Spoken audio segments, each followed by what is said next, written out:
You look very serious this morning. Well, I'm thinking. Yeah, about what?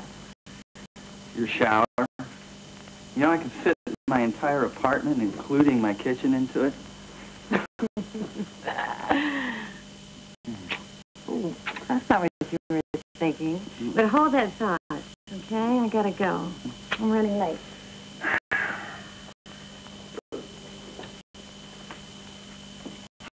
Hey, don't do that. What?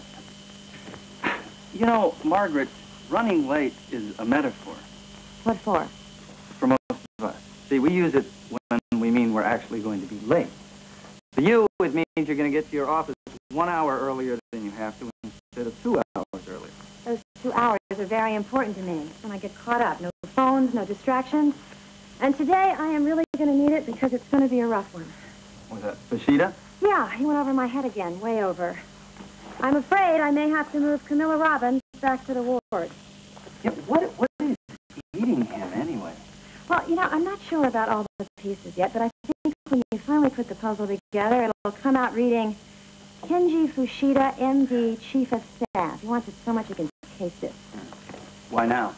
I don't know. I think maybe he and Laura are having a tough time. He's so ambitious. He's so power hungry.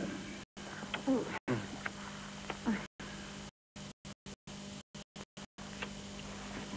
Put that all together, and it spells goodbye, Margaret.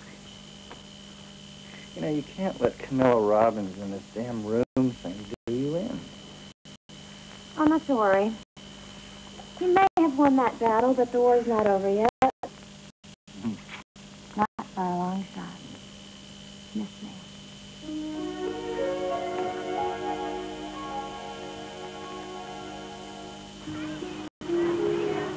Oh, are you a parent here? Yes, I am.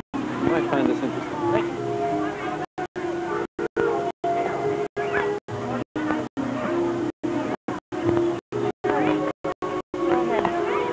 Hello. You might find this interesting reading. Thank you.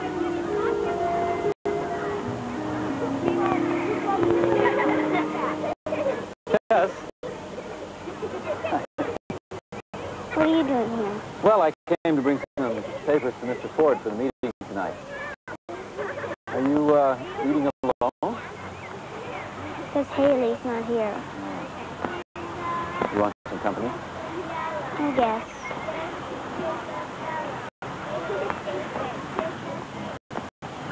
Yes. You never asked me anything about Haley. Do you have any questions? Me? No. But I got this note, and I don't understand it.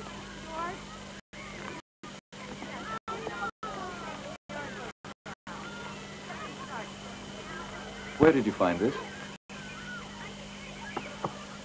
On my homeroom desk. Ah. Who do you suppose wrote it?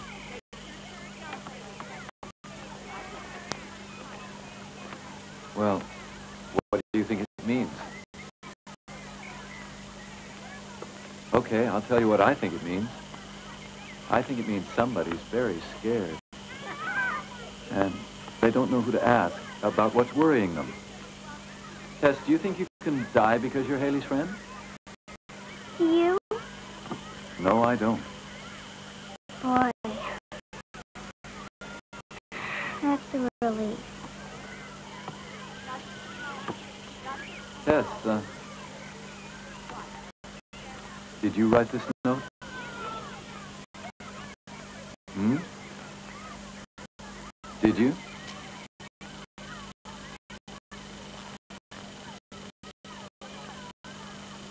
I was going to show it to my mother, but I figured since you're a doctor, you'd know. Yeah.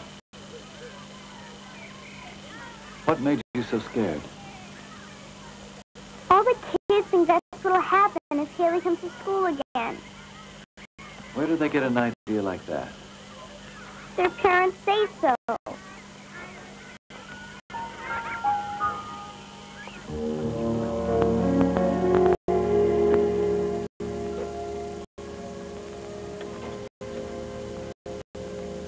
Good afternoon. Dr. Judd. Yes, I am. How did you know that? Well, I asked Dr. Metzger to describe you to me. He did a pretty good job. I not only know who you are, I know that you're getting a lot of heat for giving me this room.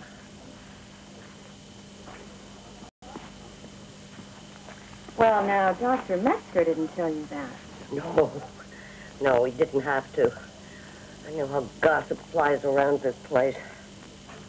Now, you've been wonderful to me, giving me this robe. I haven't had anything so beautiful in a very long time. Letting me have this room, peace and quiet. I don't know how I can ever thank you. But I can get out of here before I cause you any real trouble. You know what? I think that you look very tired. Why don't you lie back? Just lie back. It's all right. Well, you look really exhausted tonight. Come on. I think what you need is at least 3 more days of bed rest in this bed. But I don't want to cause you any more trouble. Doctor's orders. Dr. Metzger said you were a class act. He was right.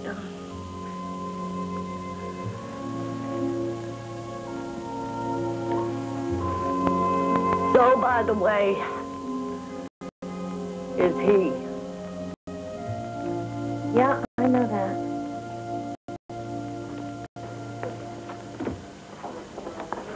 I understand 703 is available after all. Just want to come down and check it out. Miss Robbins is still in there. Okay, but I can safely tell Congressman Wing that the room is his, correct? Oh, you can tell Congressman Wing anything you like. Well, thank you, Margaret. I know it's been hard for you. I handled it. You did the right thing, you know. Yes, I know. I know.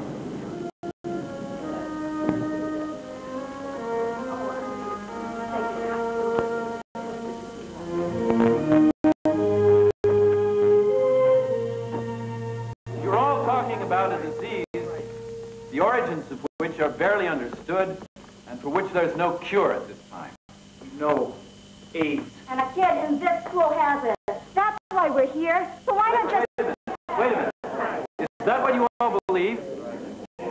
Please, raise your hand if you think you're here because Haley Clark has a disease called AIDS. Well, I'm sure glad you didn't have money on that one because you would have all lost. Haley is HIV positive. That means she has in her blood the virus that causes AIDS, but she does not have the disease. She may never have it. What? She can still transmit the virus, right?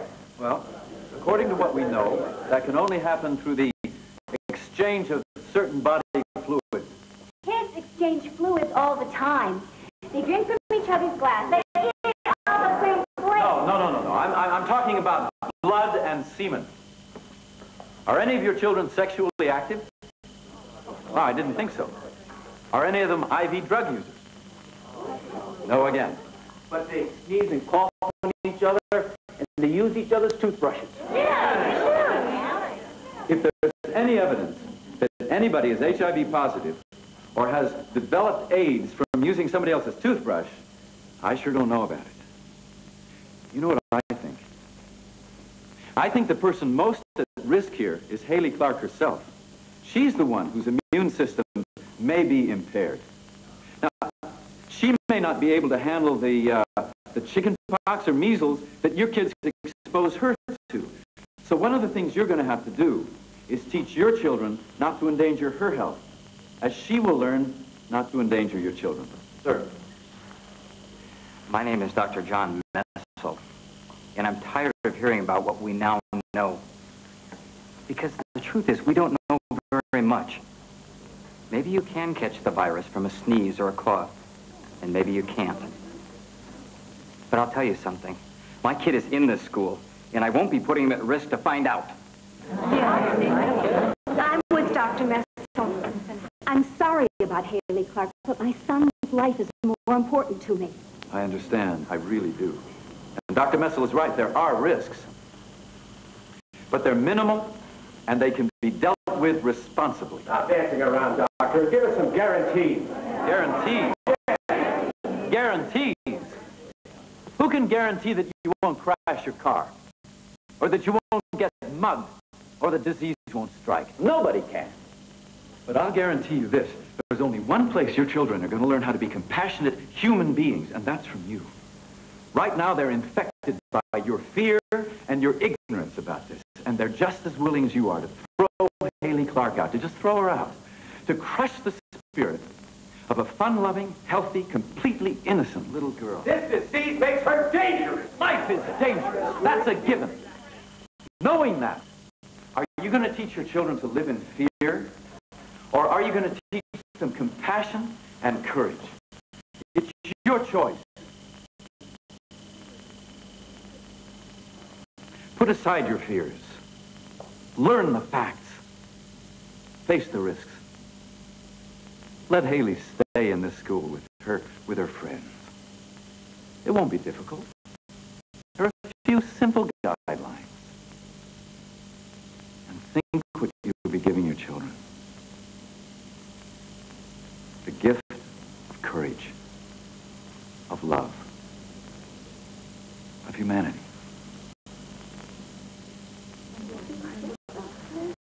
We're here to vote.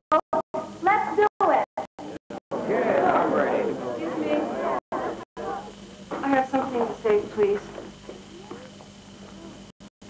I came here tonight sure that I was going to vote against Haley Clark coming back to school. I'm very scared. Haley and my daughter are best friends.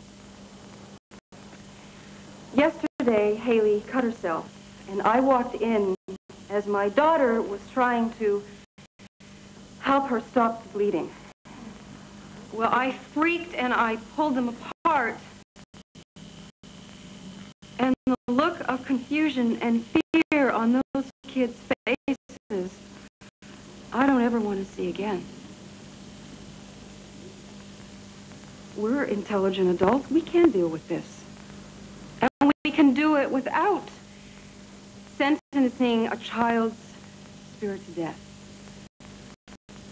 That's what we'll be doing if we cast Haley out.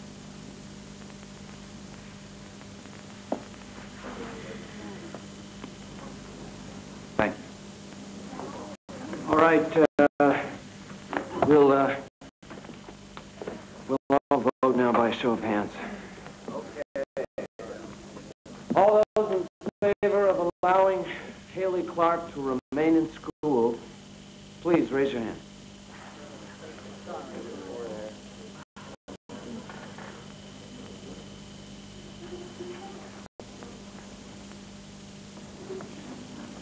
Opposed?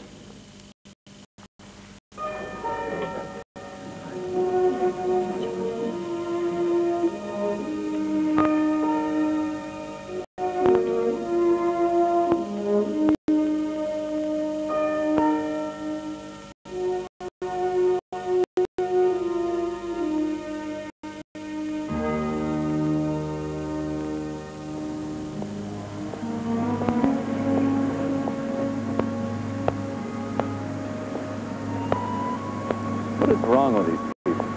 The last thing they need now, the last thing Haley needs is the court battle. You did everything you could. I really appreciate what you said in there. Thanks. I didn't do it for you, no? I do know. Did you think we'd win? Yeah. Yeah, I did. Now we can just hope that they wake up in the night, some of them, and realize what a rotten choice they made. What an opportunity they missed.